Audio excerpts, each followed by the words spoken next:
Бейиш нуру. 40 жыл бою Куран аяттары менен сүйлөшкөн аял.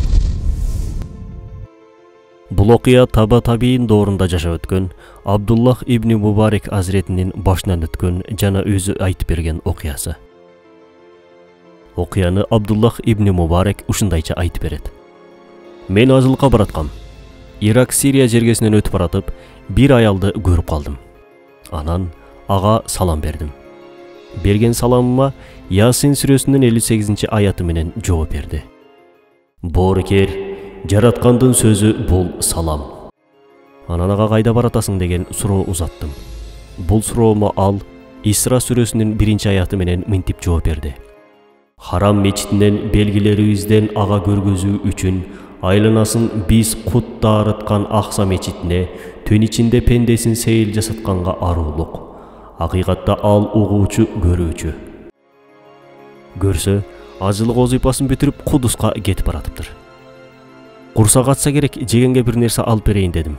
Ошондо ал Бакара сүрөсүнүн 187 аяты менен жооп берди. Орозону кечке чейин кармагыла. Билишимче орозо кармаган экен.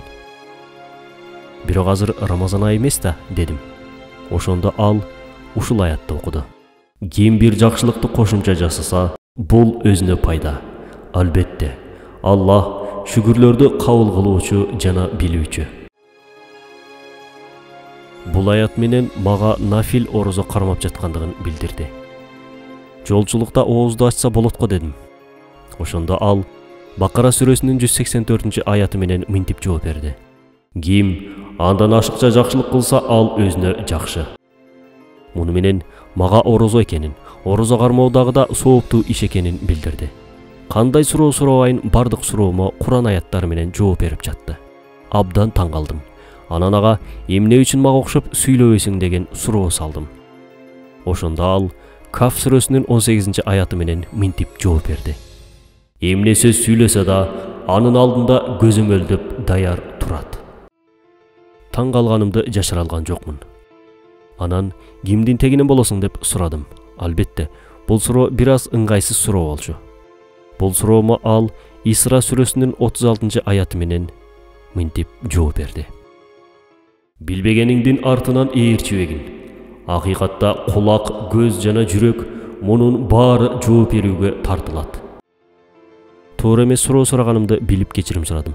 Ошондо ал Юсуф сүрөсүнүн 92 аятын окуду. Бүгүн силерге жемелөө жок. Аллах силерди кечирер. Ал мээримдүүлөрдүн эң мээримдүүсү. Мына ошентип мени кечиргенин түшүндүм. Бул аял жалгыз эле. Кудум жолунан адашып бараткандай көрүндү. Төөмө мингизип тоуңузга жеткизип коеюн дедим. Ошондо ал Бакара сүрөсүнүн 215 аятын окуду. Эмне жакшылык кылсаңар, Аллах аны билүүчү. Төөмдү алып келип аны мингизгене жатканымда, ал Нур сүрөсүнүн 30 аяты менен мага эскертүү иретинде ушул аятты окуду. Эй Мухаммед, момун эркектерге айткын, ар кайсы аялдарды карай берүүдөн көздөрүн тыйсын жана уяттуу жерлерин сактасын. Бул аятты угар замат көздөрүмдү ары бурдум. Ошентип, эмеле төөгө минейин деп жатканда төө үркүп качты. Төөгө илинген көйнөгүнүн чети бир аз жыртылып кетти. Көйнөгүнүн жыртылганын көрүп, капалыгын төмөнкү Шура сүрөсүнүн 30 аяты менен билдирди. Эгер силерге бир кырсык жетсе, ал силердин колуңар менен кылгандардан. Жана ал көптөрүн кечирет. Анан кое тур төөнү кармап келип байлайын десем, Анбия сүрөсүнүн 79 аяты менен жооп берди. Биз Сулайманга бул тууралуу түшүндүрдүк. Бул аятты окуганда дароо түшүндүм да, төөнү анын жанына алып келдим. Мага ыраазылыгын билдириш үчүн төмөнкү аятты окуду. Алардын үстүнө минесиңер, анан эгиңердин жакшылыктарын эске алып, муну бизге багындырып койгон Аллахка арулук. Чындыгында биз эгебизге кайтып баруучубуз, деди. Бул аятты окуу менен пайгамбарыбыз саллаллаху алейхи вассаламдын сүннөтүн тирилтти. Төөгө мингенден кийин үнүмдү бийик чыгарып төөнү ылдамай айдап баштадым. Ошондо ушул аятты окуду. Жүрүшүңдү орточо кыл, үнүңдү басаңдат. Анткени үндөрдүн эң жаманы эшектин үнү. Бул аят менен мага үнүмдү бийик чыгарбай, жай баракат болушумду эскертти. Аны тобуна жеткирем деп сүйүнүп оозумдан ыр жаңыра баштады. Ошондон улам ал Музаммил сүрөсүнүн 20-аятын окуду. Курандан кайсынысы окуу силерге жеңил болсо, ошону окугула. Бул аятты окуганда ыр эмес Курандан бир нерсе оку дегендей ишара кылганын байкадым. Мен ага ырдаган арам эмес го деп айттым. Бул сөзүмө ибарат алчу бир аят менен төмөнкүчө жооп берди. Ал даанышмандыкты кимге кааласа берет. Кимге даанышмандык берилсе, демек ага жакшылык мол берилди. Бирок муну акыл ээлери гана түшүнө алат.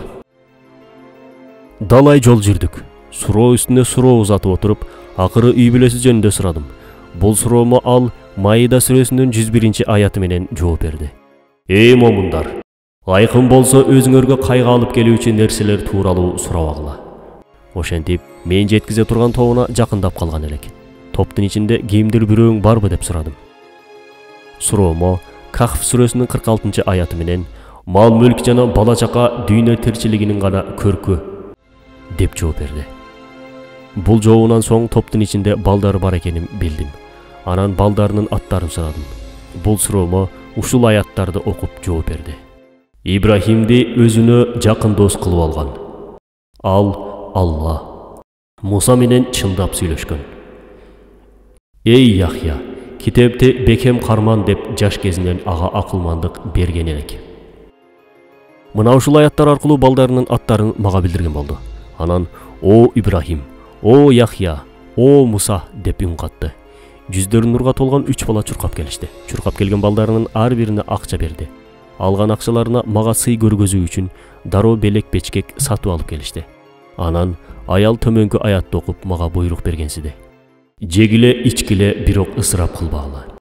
Мен аял менен жолго чыккандан бери балдарына келип жолукканга чейин анын жоопторуна таң калып, аны балдарынан билгим келип сурадым. Апаңардын бул абалын айтмайынча мага алып келген белегиңерден бир да жебейм дедим. Ошондо балдары апабыз Аллахтын азабын чакыра турган жаман сөздөн коркуп 40 жылдан бери Куран аяттары менен сүйлөшүп келатат деп жооп беришти. О менин мусулман бир тууганым. Куран дегенде аны көпчүлүгүбүз белгилүү бир кечелерде же болбосо адам өлгөндө гана окуй турган китеп деп түшүнөбүз. Чынында андай эмес. Куран бул биздин дүйнөдөгү бардык көйгөйлөрүбүздү, руханий оору сыркоолорубузду, дарт санаабызды чечкен китеп. Бизге ар дайым бактылуулукту тартуулаган китеп. Бизге ар дайым жакшы жашоону, туура жашоону үйрөткөн китеп. Ошондуктан биз ага өлгөндө эле эмес, ар дайым айрыкча соо кезибизде дагы да көбүрөөк муктажбыз. Анын айткандарын жашаганга, аткарганга дагы да көбүрөөк мажбурбуз. Мына ушул өрнөктүү окуя баарыбызга чоң сабак болот деп ойлойбуз. Кудай Таалам баарыбызды Куранга, анын буйруктарына амал кылып, чыныгы мусулман болуп жашаганды насип этсин. Ролик Рисале-и Нур аттуу Курандын тафсиринин маанисинен алынды. Бейиш нуру.